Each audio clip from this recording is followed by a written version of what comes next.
Math 265A, Cuesta College. I'm Joe Vasta, and we are going to cover 2.2, definitions of limits. Okay, so that kind of also implies that there may be more than one kind of limit, and we'll talk about that. So we have a function, f of x equals x squared plus x minus 2 divided by x minus 1. This is known as a rational function, which is a polynomial over a polynomial. And the first question they want us to do is they want us to fill in this table with values. And what does that mean? You say, well, what is f of 0.9? And then you put 0.9 into this function using the calculator, kind of like what I did last time in 2.1. And so I'm going to spare you the pain that I did using the calculator. I'm just going to go put 0.9 in here, 0.9 squared plus 0.9 minus 2, 0.9 minus 1. Maybe you can fill out this table right now, pause the video, and then come back and see if you get what I got. Okay, so f of 0.9 is 2.9. f of 0.99 is 2.99. f of 0.999, when you plug it into this function in your calculator, is 2.999. Okay. f of 1.001 is 3.001. And f of 1.01 is 3.01. f of 1.1 is 3.1. Okay, so we filled in the table. That's all they wanted us to do. Now, we may have already guessed that if you put 1 into this function, you're going to get 1 plus 1 minus 2, so 0 on the top and 0 on the bottom. When you see that 0 on the bottom, you know that when they ask you to evaluate f of 1, you are going to say undefined. So that's an acceptable answer. Now that we're in calculus, we can use something else called DNE. What does DNE stand for? This stands for does not exist. So that is what f of 1 is. Okay, why? Because the denominator will have a 0 on there. When you put a 1 in there, we do not want that. Okay. Well, this is new notation right here. It says LIM, when it probably has something to do with limit. And so let's go ahead and write out what this is saying, and then we'll talk about what it means. So this is the limit of f of x. Okay, so that's what it says, limit of f of x, comma, as x approaches 1. That's a 1 right there. Okay, so the limit of f of x as x approaches 1, that is that notation. And what we're going to wonder, or what we're going to put down here, is a y value. So the limits happen to be y values. So we saw here that if you actually put 1 into the function, it goes and blows up. But if you approach 1 from the left, so this is, think of the number line, if you're approaching it from the left, you didn't get any undefined, and this is getting closer to what? 3. And if you approach 1 from the right, see 1.1, 1.01, 1.001, you get things that exist, nothing blew up, and it's getting closer to what number? 3. So the limit happens to be 3. And this right here, let's just emphasize that the limits will always be y values. So that's a y value. And that limits do not care what happens at the point, at the x value. They only care what happens right near it. And I know that sounds kind of weird. We're going to actually write that up for you, but right now I'm just going to say it. So we did this kind of thing where we took guesses when we were guessing instantaneous velocities from average velocities. So that's kind of what we did. We already did this. But this is an example where the actual evaluation of the function at that point is going to be something that's undefined, but the limit exists. So we kind of done this already. What we're going to do for the next example is we're going to graph f, and we're going to see what that graph looks like. Okay, so let's take a look at f again. We're going to write out f of x equals, and see what we have here. The top can actually factor. So you have to know how to factor trinomials when you're taking this class. And that top is going to factor into x minus 1, x plus 2. And you know, you can FOIL it out and see that I got the right polynomial on the top. And then you have an x minus 1 on the bottom. Well, it just so happens that this one's going to cancel with that one, and this means that you have a graph with a hole. Graph with a hole in it. And the graph with a hole kind of reduces down to y equals x plus 2. So let's take a look at this graph here. I think I'm going to need another piece of paper. I'm going to graph y equals x plus 2, which is the graph of a line.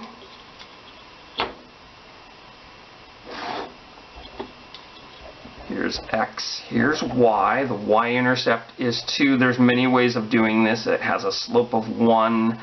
So the graph looks like this. Let me go ahead and graph x plus 2. Looks just like that. Here is negative 2. Here is 2. Looks like that.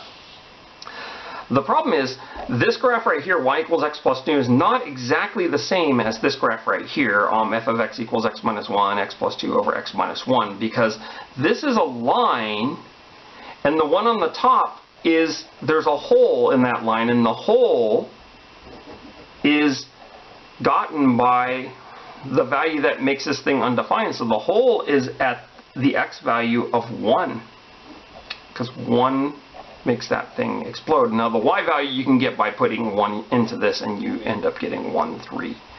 So it looks like I have 1, 3, and there's a hole there. So now, well, great, that was perfect planning on my part. So I'll take out the white out. And you illustrate the hole by putting an open circle there on the graph. And the hole is at 1, 3. Okay, so let's talk about limits. So I think of limits as 2 bugs. And these 2 bugs are getting closer and closer and closer together. And when they say, these bugs are kind of, okay. So let's take a look at the limit again. The limit as x approaches 1 of this function f. Will those bugs meet when they get to the x value of 1? And some of you say they're not going to meet, there's a hole there, but they are going to meet at the hole. They'll fall through the hole together holding hands, but they will meet at the hole. And what is the value, or the y value of that hole? It is 3. So that's what limits do. Limits don't care if the point is undefined at that value. They only care what happens on both sides. And those bugs are definitely going to meet at x equals 1. So once again, the limits don't care what happens at the y values. Why don't we have a piece of paper that describes that, and we'll do some more problems. So limits don't care what happens at the x value. They only care what happens to the left and right of the x value. And when we say sufficiently close to the x value, okay? So what we're going to do now is we are going to graph a graph. So in your homework you may have to graph a piecewise defined function. And so this is a review of pre-calculus. I'm going to go ahead and graph this right here.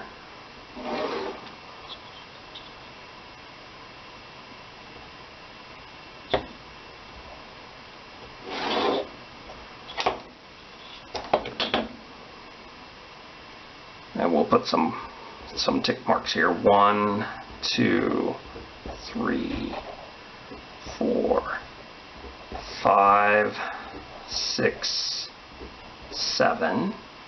Over here we have 1, 2, 3, 4, 5. We'll put more if we need them, okay? And then we'll go -1, -2, and then here is -1, -2. Here's x, here's y. Okay, the first thing that I want to graph is this right here. This is x squared plus 1. Y equals x squared plus 1. Okay, well that is a parabola that gets shifted up one spot. Okay, it gets shifted up one. Now this parabola is only going to live for x less than or equal to 2. So x less than or equal to 2 is all these x values. But then something funny here. It says it's not going to live where? It's not going to live at 1. So we'll graph it and we'll show you what that looks like. So let's see. You can actually put x equals 1 in there just to get the graph going. So if x is 1, y is 2. If x is 2, y is 2 squared plus 1 is 5. So we have that right up there. And you're not going to make the parabola go over here because it says x is less than or equal to. Yes, I make my less than or equal to's, I make my equal to, so it is parallel to part of that less than sign. So if you have any issues with that, then just drop the class. It's just as easy as that. I'm going to go ahead and put -1 in there, and x is -1, -1 squared, quantity squared, and plus 1, and that is 2. And then I put -2 in there, so -2 quantity squared is 4. 4 plus 1 is 5. So we've got this nice parabola, and it looks like this. So the parabola looks like that. And it's just going to keep going to the left, so I'll put an arrow there. And I kind of smeared it right there. It says it's less than or equal to 2, so I'm going to go ahead and put a closed circle there. It also says that x cannot equal 1 on this. I'm going to go ahead and go to where 1 is.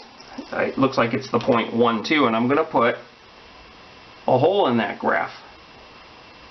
Okay, so that covers the first part. The second part, let's do that one. Let's circle that in green. It says y equals 3. So y equals 3 is a horizontal line at 3. So I can just write the whole horizontal line at 3, but I am only going to do that part at x equals 1. So at x equals 1, I mean the whole horizontal line goes like this, but it just at x equals 1, all you're getting is just that 1 point. And so that's what we have. So we have that 1 point. If it didn't say x equal 1, if it said like x is whatever, you know, if it was more things, then it would be the whole horizontal line. But as you can see, this has to be a function, so it still is a function. It passes the vertical line test. We have a point right there. And it's only for this green value right here. It's kind of weird, isn't it? Okay, the next one. Let's use a different color here. How about blue? 5 minus x, so y equals 5 minus x, and lives between 2 and 7. Between 2 and 7. This is a line, so if I put x equals 2 in there, I end up getting 3. I put x equals 3 in there, I end up getting 2. And this is going to be, I mean, we can plot more points. 1, and crosses at 5, and then you put 7 in there, you're at -2. So I'm going to go ahead and connect that line, connect those points. So this is a line segment. We got to be careful because it says less than or equal to 7, so we can put a closed circle there, but this is just greater than 2, or 2 is less than x, so we can't, I'm trying to find my whiteout here. I think I may have gone too far. We can't put a point at 2, 3. We're going to put an open circle there. And good thing, because it has to be a function. If there was a closed circle there and a closed circle there, it would not pass the vertical line test. And so that is what our function, we'll label it f. That is what our function looks like. And we are going to ask questions about limits of this function here. So let's go ahead and put the next page up. The good thing about videos is if I took that away too fast, you could pause the video or go back and say, what did he just say? We've got 2 bugs here. We've got the graph that I just did. It's a little smaller. And instead of actually using the 2 bugs, because they're going to be too big to see things, I'm going to kind of move them off to the side, and I'll just use 2 pins. So the ends of these pins can represent my bugs. Let's ask some questions. And a lot of these questions have the limit in them. And then there's other weird notations, like you see little pluses and little minuses. We're going to talk about what those mean. Okay. So f of 3. This is not a limit. It says go to 3 on the x-axis and find out what that is. So f of 3 looks like it's right here. What is the y-coordinate? The y-coordinate looks like it is 2. So f of 3 is 2.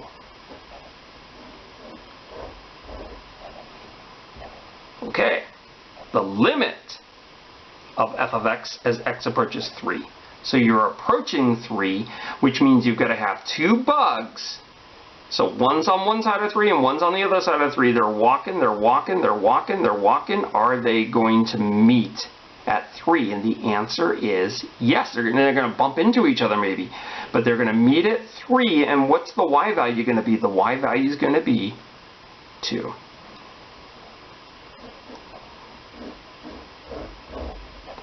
So a lot of times that will happen, that f of a number will equal the limit of the function as x approaches that number.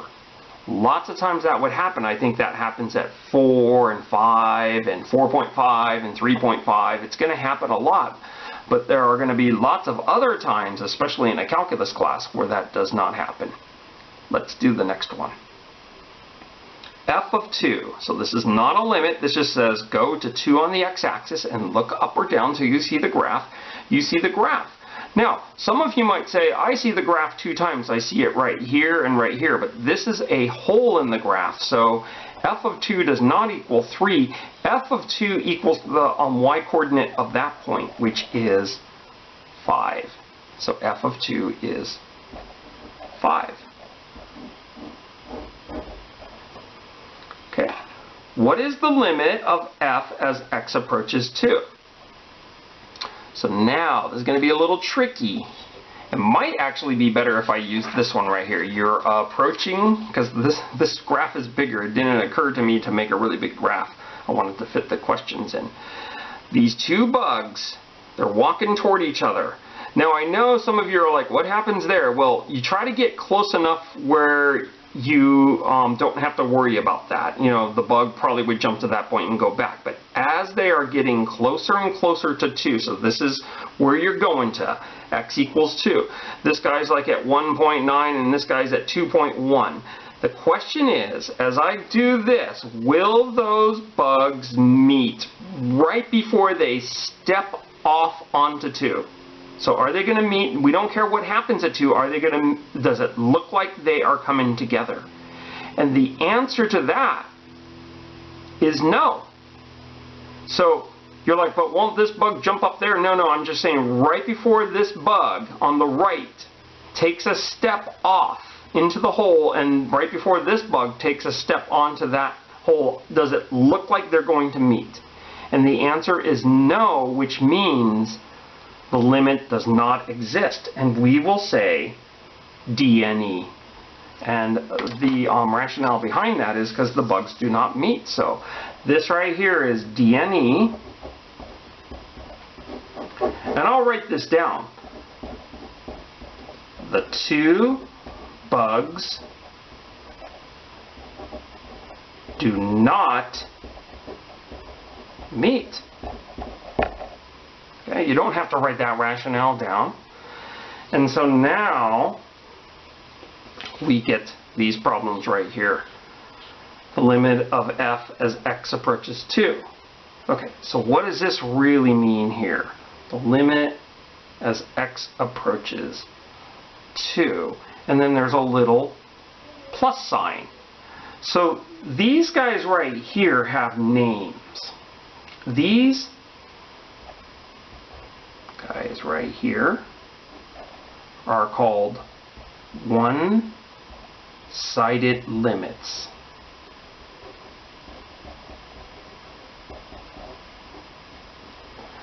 And this really says the limit of f as x approaches 2 from the right. That's what it means, limit of f as x approaches 2 from the right. So let's check this out. That means there's just going to be one bug coming toward 2 from which side? We said from the right. So right before he steps in the hole, we don't have another bug. What is the y value? What's he getting close to right as he's getting closer to the hole? The y value then is 3. Okay? And you're saying, but then doesn't he jump up there? But no, the limit only cares what happens right before. So right before he steps off the 2.000000001, what does his y value look like it's going to be? 3. So 3 is the right-hand limit. And sometimes that's what it's called, the right-hand limit. I'll write that down.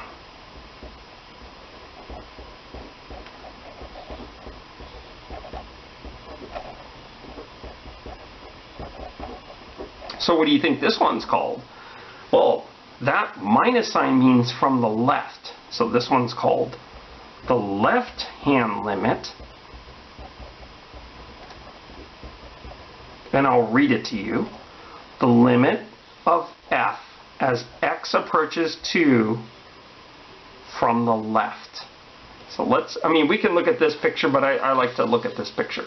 So now you're approaching 2 from the left. So you're to the left of 2, you're like at 1.8, 1.9, and you're walking. You're a little bug, you're walking. Now right before you step off onto 2, what does your y value look like it's going to? Well, it looks like you're really close to the y value of 5. So the answer to this is 5. And so the right-hand limit is 3, the left-hand limit is 5. At that point 2, and they have a theorem that says the limit exists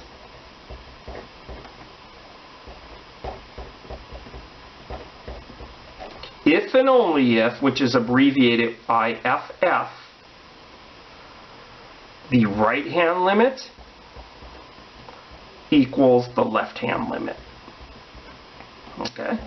So it just means if the limit exists, then the right-hand limit equals the left-hand limit. That's what if and only if means. It means it goes both ways. If the right-hand limit equals the left-hand limit, then the limit exists. Now we could have talked about right-hand limit and left-hand limit at x equals 3. The right-hand limit is 2 and the left-hand limit is also 2, and so the limit exists.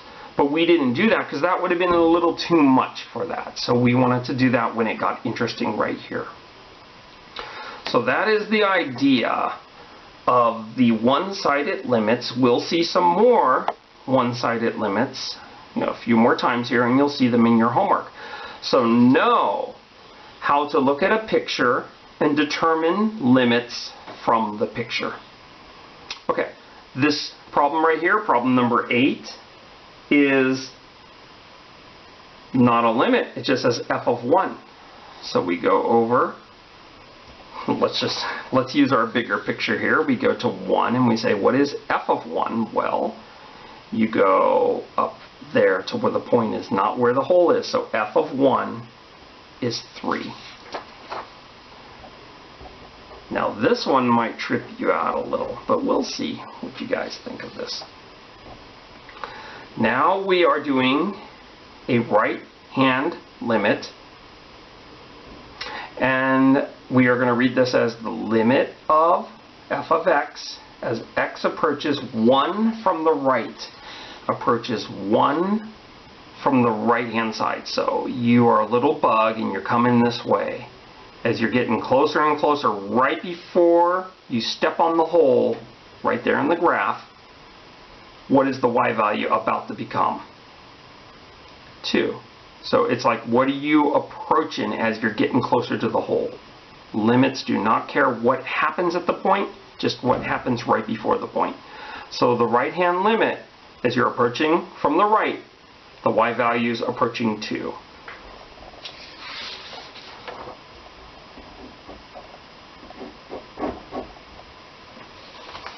Okay, the limit of f as x approaches 1 from the left. You're approaching 1 from the left. Here's 1 and you're coming from the left-hand side. Right before you step on that hole, what are you approaching in terms of the y value? You are approaching the y value of 2.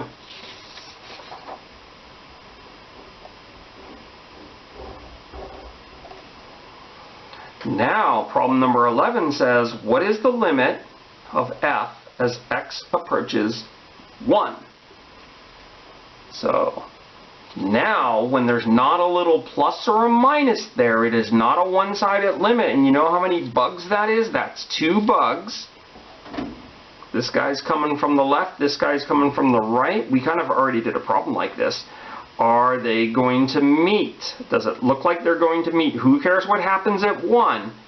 Are they going to meet right before they get to the hole? And the answer is yes. And the place they are going to meet, the y value is 2. And they're meeting at x equals 1. So this is 2. Now we probably didn't have to analyze the picture, because if the right-hand limit is 2 and the left-hand limit is 2, those guys are the same number, then the regular limit will also be 2. But I'd like to show the 2 bugs in case you get a problem that doesn't have left-hand limit, right-hand limit, and you're just doing a limit. You can analyze that without thinking too much about those, but you can do those. Okay, the limit of f of x as x approaches 6. Okay, so x approaches 6. So here's where 6 is. It actually is on the graph. And as these guys are walking toward each other, are they going to meet? Yes, they're going to meet. In fact, it looks like, I know that scaling looks bad. That should be -2. Wow, this is, what is this? What is this government work here? So this is like, this is -2. This guy right here is -1. I did a bad job there. Oh, come on, whiteout, don't start making me look bad. There we go. Let's let's just get rid of all this here. Now you're probably wishing you had taken one of those other teachers. You're like, oh man, why can't I take a teacher who did all PowerPoint? Okay, so this is negative. Whoa, what's happening to my whiteout?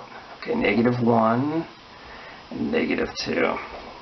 Okay, so now I know what you're thinking. You're thinking I cheated, but I should have just been a little better at graphing. What you really would do if you're graphing sometimes is if you had grid paper, this kind of stuff probably wouldn't happen as much. Okay, but as the bugs are approaching x equals 6, they're going to meet, they're going to clunk heads, and the y value that happens at is -1. So -1 is the answer to our limit as x approaches 6. So -1.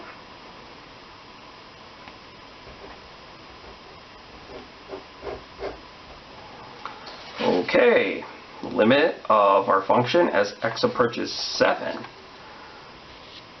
Okay, well, what's the problem with this?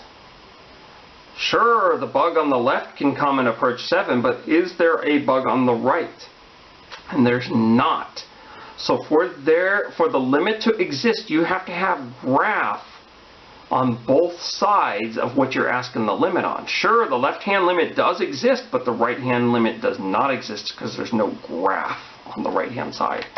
So for this one, and you could pretty much see it up here too, the answer is DNE does not exist.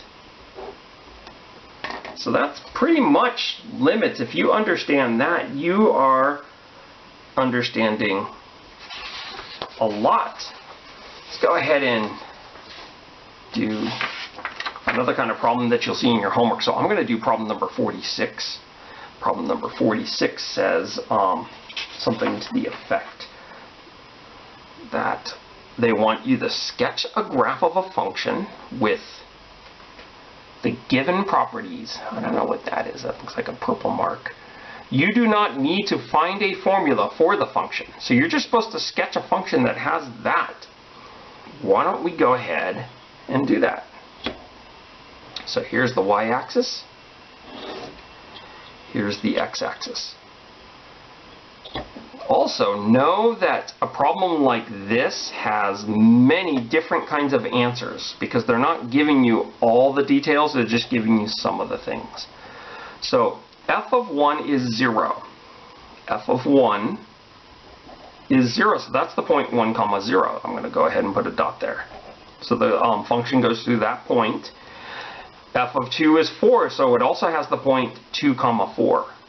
2, 1, 2, 3, 4. So here's 4, 1, 2, and so we have the point right there. F of 3 is 6. So here is 3, and I'm going to go up to 6 on this one. So once again, grid paper would be good on this, but nope, I didn't bring the grid paper. Okay, the limit as x of the limit of f of x as x approaches 2. So now we're approaching 2, and from the left is -3. So as you're approaching this guy from the left, you are going to be getting closer and closer to -3. So how's that going to work? Well, you're approaching this guy from the left. You're never going to get there, so I'm going to go ahead and put an open circle here at 2, -3. And you're coming from the left, so maybe it's looking something like that. Okay, and you're coming that way. So right before you step off on 2 from the left, you're about to go to -3. And so there it is. In fact, if you want to finish this, you could just kind of go like this, and it doesn't even have to be curvy. That's why there's more than one answer. You could have just made a straight line going up, but we have that. And then the limit as x approaches, the limit of f of x as x approaches 2 from the right. So we already have a point at 2, it's 2, 4. But as you're approaching from the right, it's 5. So, wow. So we are going to come toward 2 from the right hand side, and we are going toward this point right here, except we're not going to get to it because we know there's a point 2, 4 on the graph. So I'm going to make things go off to the right, and I do know there's a point there, so I'm just going to go like this and make it go like that. So you see it's a little more challenging there. So right here at the x value of 2, there's an open circle there, and an open circle there, and a closed circle there. That closed circle has to be there because we have f of 2 is 4. Okay, so we'll just double check this again. We have 1, 0 on the graph, 2, 4 on the graph, 3, 6 on the graph, which is right here. The limit of f of x as x approaches 2 from the left is -3. You're just about to step off to the level of -3 before you go into that hole. And then the limit of f as x approaches 2 from the right, so you're coming from the right, you're just about to step off onto the y value of 5. And that happens to be, you don't get a lot of those in your homework, but you get some of those. Okay, maybe near the end, look, it says 46. Okay, I was actually going to bring a fan. You're like, what do you mean a fan? But last time it was very painful, so let me just draw a picture of this. So one of these fans looks like this. It's like when it gets hot, you turn on the fan. And I remember being little, and my dad had an old fan where it was probably like an inch between the metal things. So there were metal blades, and then there was like a caging. And as a kid, you could easily stick your finger into the fan and cut your finger off if the fan was on high. Now it's no fun. Everything's all plastic blades, and there's hardly any space. So, back when I was a kid, there was a lot of kids that were like, oh yeah, I'm missing a pinky because we didn't have the safety on the fan, or we weren't wearing our bicycle helmet and our bubble wrap when we were riding our skateboard or whatever. So anyway, I do go on about that. Okay, so here's a fan. It's blowing this way, okay, so that's the way the air is blowing. Okay, so there's this, it's a hot day, and here's a person. He's pretty happy because he's standing in front of the fan. It's a 5. We've just measured the velocity on that fan. He gets right here, and you're like, 5 what? I don't care, I'm just showing you an illustration with the limit. And he's kind of happy because it's a 5.5, which means more air is coming toward him, and he's like, yeah. And then over here, he's a little nervous because he's getting kind of close to the fan, and he knows that, there's no protection on the fan. See, there's no metal things on this one. You can just you can probably cut your head off on this fan. So this is 5.8. And then, like, when he's right there, he's practically kissing the blades. He's like sad. He knows, someone's pushing him. He's going to die. It's 5.99. So what happens if they keep pushing him into the fan blades and there's really no protective wires on there? Well, he messes up his face. But right when he gets to the blade, the thing slows down. These numbers are all changed, and it's really not cool to measure when this guy's getting his nose chopped off in the blades. So the illustration I'm trying to get to is, this is a limit. 5, 5.5, 5.8, 5.99. I bet if you were even just a little closer without touching, it would be 5.99999. So we would guess that the limit of the velocity would be probably 6 if we were trying to make a guess or a conjecture. But if we really wanted to touch the point where the fan was with our nose, we couldn't get an accurate reading because there would be blood and the fan would be breaking and all that stuff. And so this is my illustration that the limit doesn't care what happens at the point. It only cares what happens as you approach the point. So there could be a hole in the graph, and that's kind of what this is. This guy's going to fall into a hole or die. The limit does not care what happens actually at that point, but it cares what happens all the way up to it. So this completes section 2.2. Do the homework in 2.2. Please don't get behind on homework and lectures, and I will see you at the next video. Have a good day.